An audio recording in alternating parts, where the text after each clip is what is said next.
आदमापूर येथील सद्गुरू बाळूमामा देवस्थान ट्रस्टमध्ये कथित 60 कोटी 74 लाख रुपयांच्या अपहार प्रकरणी मोठी कारवाई। महाराष्ट्र आणि कर्नाटकातील लाखो भाविकांचे श्रद्धास्थान असलेल्या आदमापूर येथील संत सद्गुरू बाळूमामा देवस्थान ट्रस्टमध्ये कथित 60 कोटी 74 लाख रुपयांच्या अपहार प्रकरणी मोठी कारवाई करण्यात आली आहे।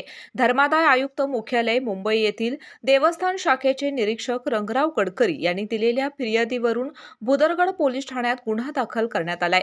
फिर्यादीनुसार देवस्थान ट्रस्टचा धनादेश बेकायदेशीरपणे देणे, 2 जमिनींच्या खरेदी व्यवहारामध्ये अनियमितता करणे तसेच ट्रस्टच्या कारभारात इतरही आर्थिक व्यवहार झाल्याचे आरोप करण्यात आले आहेत।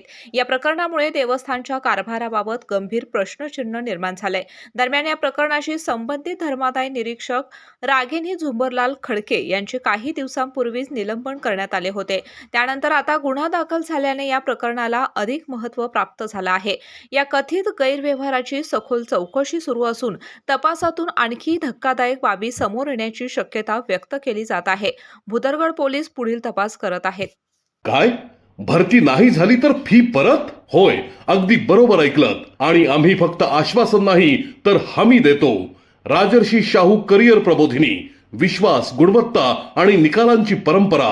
आजच आपल्या पाल्याचा प्रवेश निश्चित करा।